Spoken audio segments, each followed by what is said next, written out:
Hey everybody, what's up y'all? Welcome back to my channel. Tammy Talks here. Let's go ahead and get into Real Housewives of Potomac Season 7.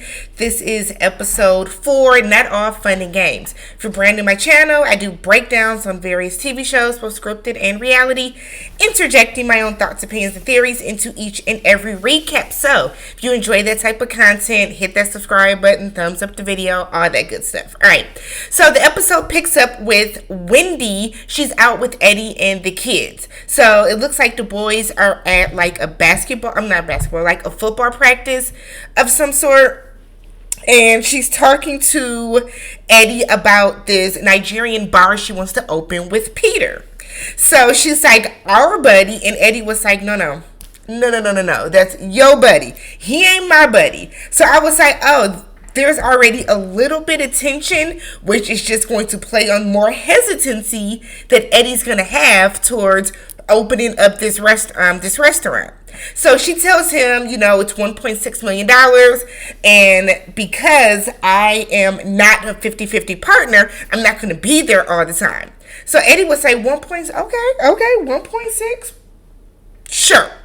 What is your portion of it? She says 300,000, and Eddie was like, oh. So then he tells her, why are we doing this again? Why are we back down this same road that we were down before, which is you not having a business plan, you not having any idea on what you truly want to do, you not doing the proper research or being prepared to do this. Then we get a flashback to the candle conversation where Wendy, who has 4 degrees, did not have a business plan outlined, which a lot of people are saying is wild. How are you this educated? You have all these different degrees, but yet you don't have a business plan. You didn't think that you need to have a business plan. It's weird. It's weird to say the least. So he wonders, when is she going to learn her bandwidth? You know what I mean? When are we going to get to the point where you realize that you have too much going on? You can't keep going the way that you're going, because I feel like at this point, Eddie might feel like he's suffering. He might feel like the kids are suffering. And he wants to know, when is she going to reach her bandwidth? So Wendy kind of takes a step back in that moment, and she's like, well, I'm not saying I am opening a restaurant. I'm saying that I want to explore my options and take on the opportunities that I have as I get them. And it's like, Wendy, just say that because your husband just made a bunch of sense that now you're rethinking this whole thing. She then goes on to tell him about the TikTok class and how Robin started screaming at her out of nowhere. Does Wendy not remember what happened last season? Does Wendy not remember what happened at the reunion? Robin is mad at you for a reason. It's not all of a sudden Robin has a problem with you. You threw some strays her way when you were going at Giselle for Ashley bringing up a rumor to you. That's where the issue started. You told her that her relationship was fake and all this other bullshit. And instead of you like kind of apologizing and being like, my bad, I was really aiming it at Giselle. You caught some strays. I apologize. You doubled down on it and then brought this like weird ass cutout to the reunion, which proved that you weren't paying attention and you just wanted to be mad. It was the entire thing is weird with Wendy. It's like Wendy hasn't really found her footing on the show just yet, which is weird because this is Wendy's 3rd season. I feel like you should have more. You should know your place. You should know your place on the show by now. And it's weird to me that Wendy is still like navigating through, kind of unsure of what her position is, what her place is, what her role is in this cast. So we then get we go one of these back and forth scenes where we have Robin, who's out practicing for the family fun day. That mess. So she's out practicing with the boys for like the sack races. Juan comes out, they do it, everybody's like, oh, we're out of shape. Juan, how are you out of shape and you're a coach? Don't coaches, I know coaches aren't like out doing hardcore workouts, but Okay. So Juan is talking to Robin. They go to the side to sit down, and she talks about how when she went into the TikTok class, she had every intention of inviting all of the ladies. But after getting into it with Wendy, she didn't want to invite Wendy or her kids. But she doesn't want it to seem as if she's punishing the children. So she wants to call Candace to see if Candace can call Wendy to see if she can bring her kids to the event that the mom is not invited to. It's like, Robin, do you hear yourself? That is the dumbest shit ever. I feel like I don't see a problem with Robin not inviting Wendy or her kids, because those kids are not going to know they were not invited. That's the thing. Unless Wendy went home and said, mommy's friend co-worker Miss Robin is having a big family fun day, but you guys aren't invited. But don't worry, we're gonna have fun. Unless Wendy is doing that, which I'm certain she would not, because she's not a dumbass mother. I don't see why it's such a big deal. Your kids weren't invited. Wendy made a big deal about it. Your kids weren't invited. Y'all just got into a huge screaming back and forth. Do you want to take your kids to something? Like, I feel like this is such a big deal. It's such a big deal. And I feel like Wendy is going to drag this shit out all season. So Wendy, on the other hand, is talking to Eddie, saying how it hurt her feelings. Why? Why did it hurt your feelings when you were inviting, the way that you invited Giselle and Robin to your getaway, saying that, Giselle could bring her suitcase and Robin could, I guess, bring whoever she's with? Like, I just feel like Wendy, again, is like searching, navigating, like reaching for some type of, like, I don't want to say storyline, but I guess storyline. What is going on? So Robin tells Juan about the whole Candace and Giselle situation. Juan asks right away, why didn't Giselle tell Candace? Robin says she doesn't know. That's what everybody would like to know. If you told Robin that night, you could have called Candace that night or the next day and told her, I was having a conversation with Chris. I felt uncomfortable in it, blah, blah, blah, whatever the case, and then be done with it. At the same time, Candace would not have been receptive to this conversation at any point.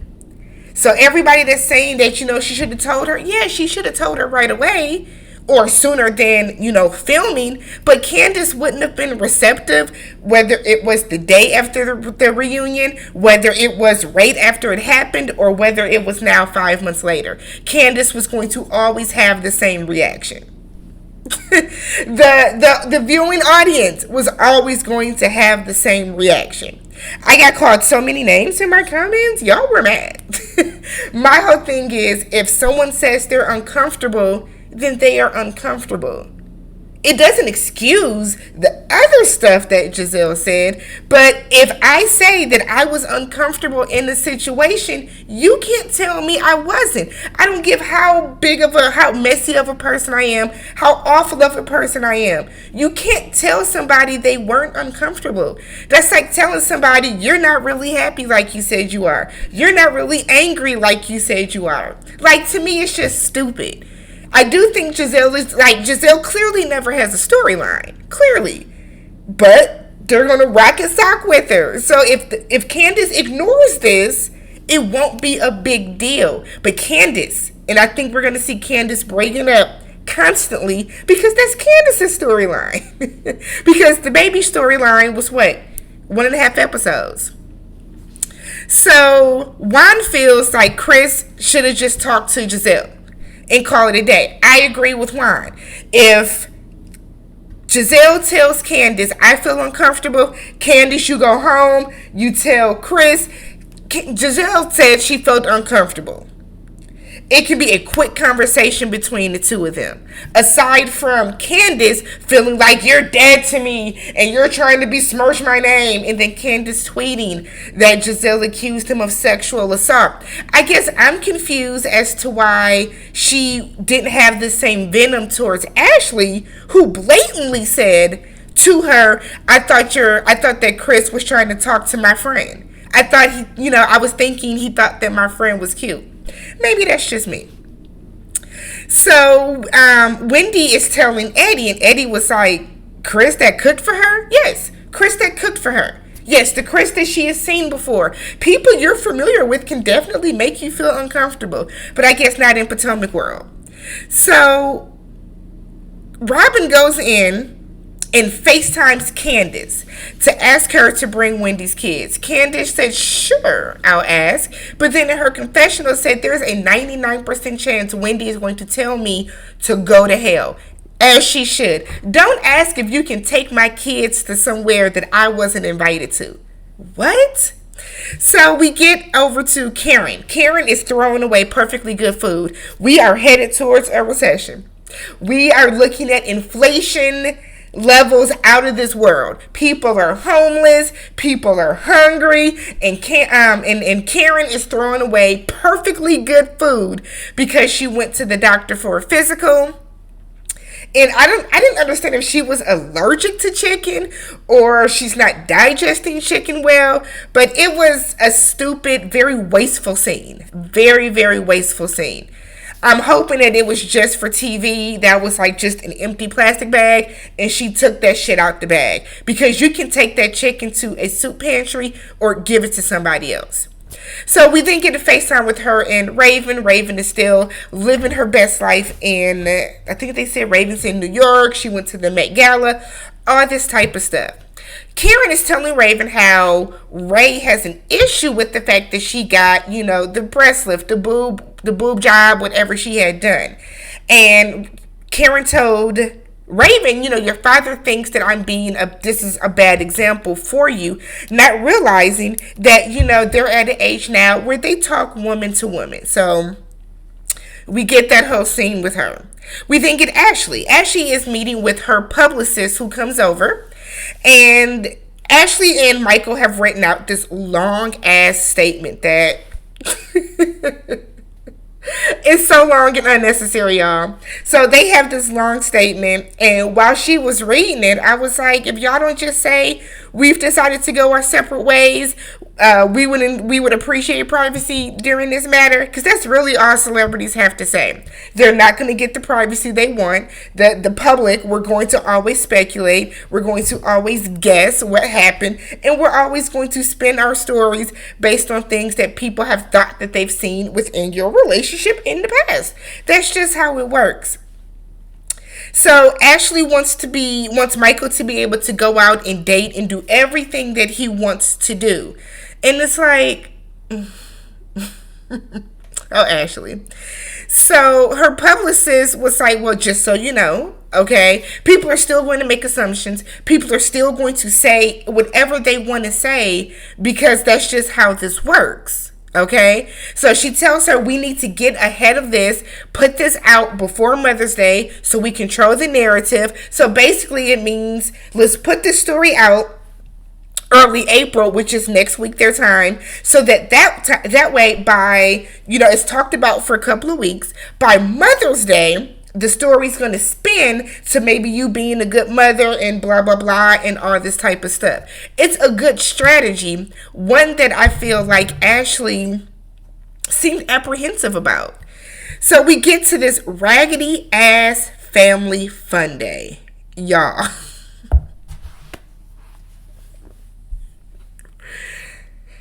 Oh, Robin. There were no balloons. There were no balloons.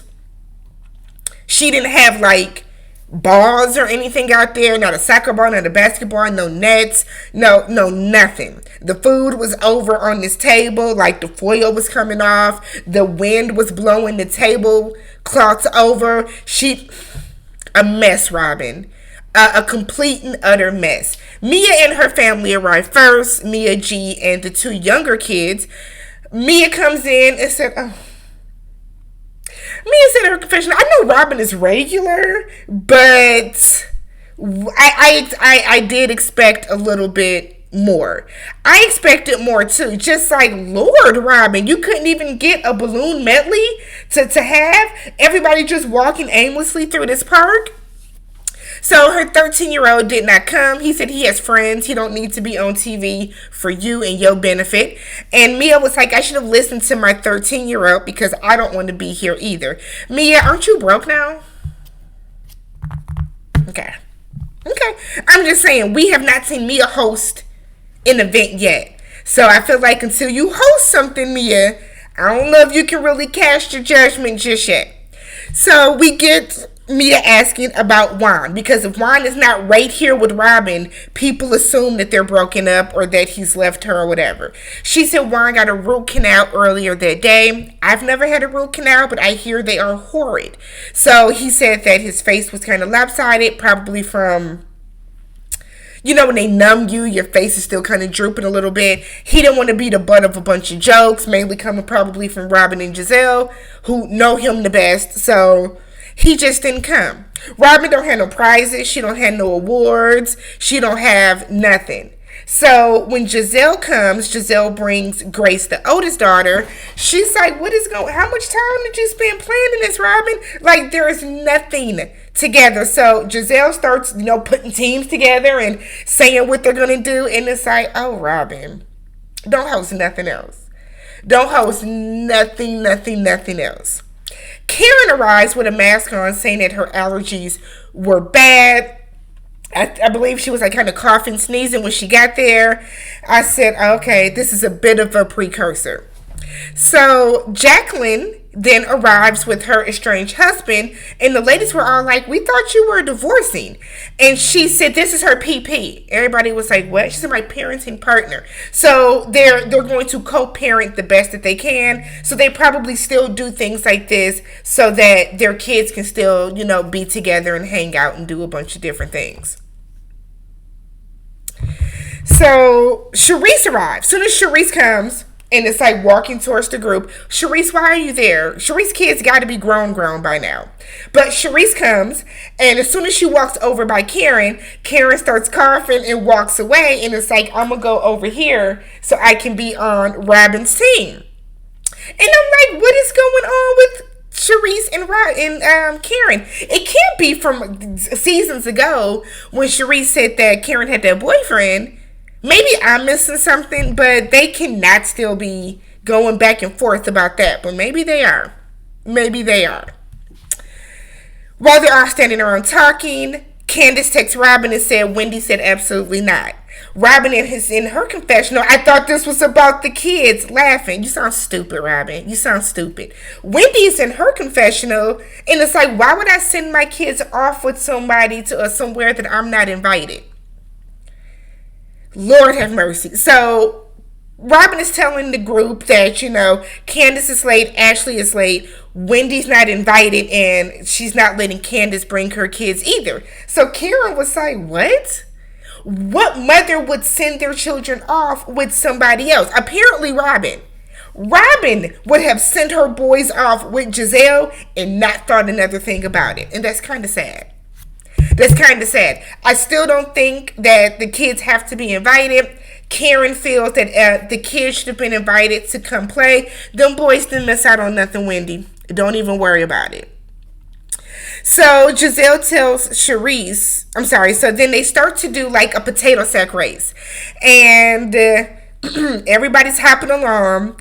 Karen was taking these short, just like super short, quick hops. She gets to the end. Now she wheezing and shit. I said, Lord have mercy. So Karen is acting because she could very well have had something going on. She goes to the side. She said that she has a respiratory infection. I said, oh, so it went from your allergies to a respiratory infection.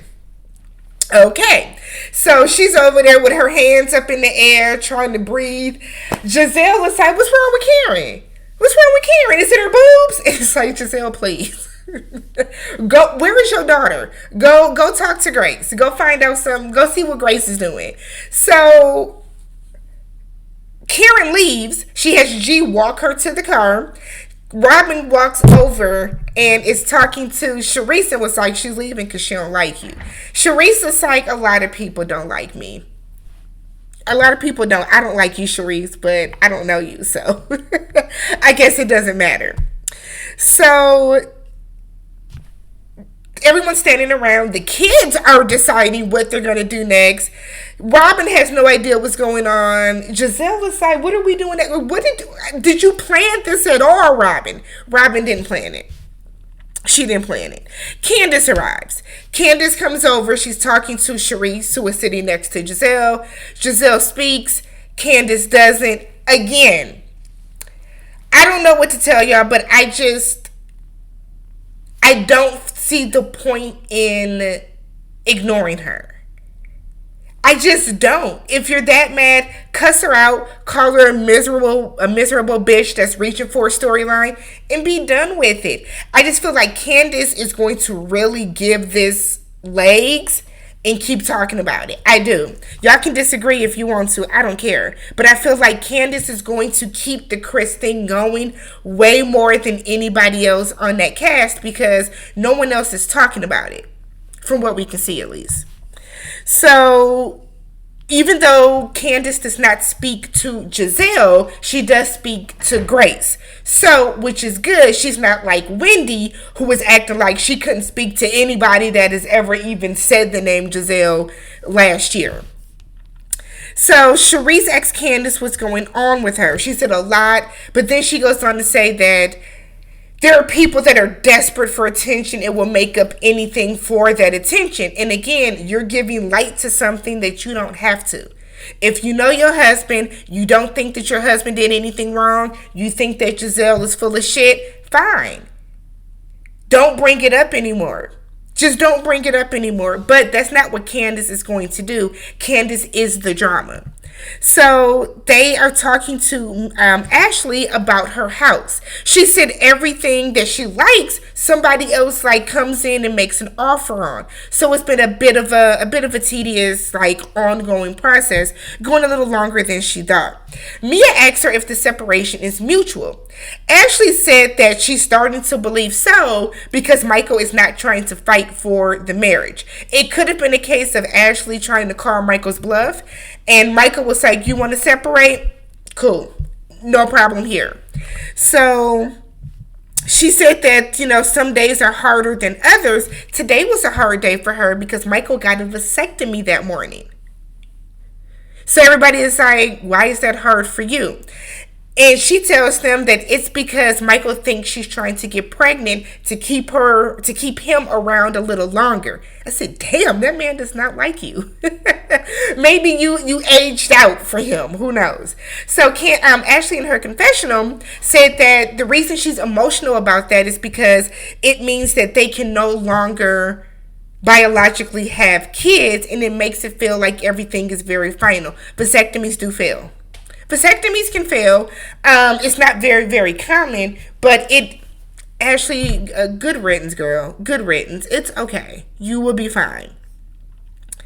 So Ashley then tells Mia and Jacqueline that she's divorcing Michael because he wants to do threesomes. He wants to continue doing threesomes. She does not want to anymore. So that's like a point of contention with him.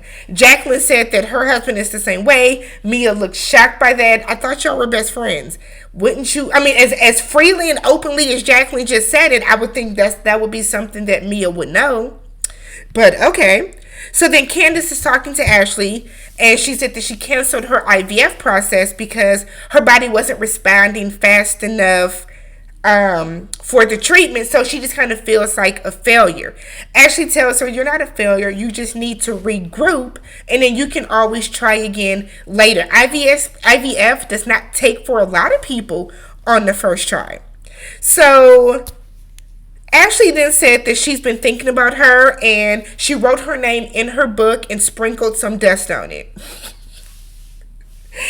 Me and Candace both at the same time was like, is that witchcraft? And Candace said in her confessional, absolutely not. If you want to pray for me, if you want to give me good thoughts and juju, that's perfectly fine. But what I don't need or don't want is you writing my name in some book and then doing chants or whatever over it. I don't want that type of energy in my life at all. And I don't blame Candace. That was hilarious. But Ashley said it's just an affirmation book. Okay. I don't trust Ashley. Okay, Ashley. So then the final scene is Ashley driving through looks like some random neighborhood. We did not get any clarification on where she was going or what she was doing. But she got a bunch of notifications from B. Scott and all these other blogs about her and Michael separating. So according to Ashley, somebody has leaked that information to the blogs. She feels that whoever did that's wrong because that is her own personal business to tell, and she wanted to be the one to tell that business herself. So she calls her publicist, who very casually was like, well, we just need to get ahead of it. I said, did your publicist leak it? Because that's what I think. I think her publicist leaked that because she didn't think that Ashley was actually going to get out and do it. Either Ashley did or Michael did. So she's been texting Michael, calling Michael, trying to get in contact with him, and he's not responding. So now Ashley is wondering what the hell is going on. This was kind of a bit of a weird episode. It wasn't filler, but it didn't give a lot. But let me know what you guys thought about tonight's episode. If you have not already, don't forget to subscribe to the channel, thumbs up the video, and catch you guys in the next one. Peace.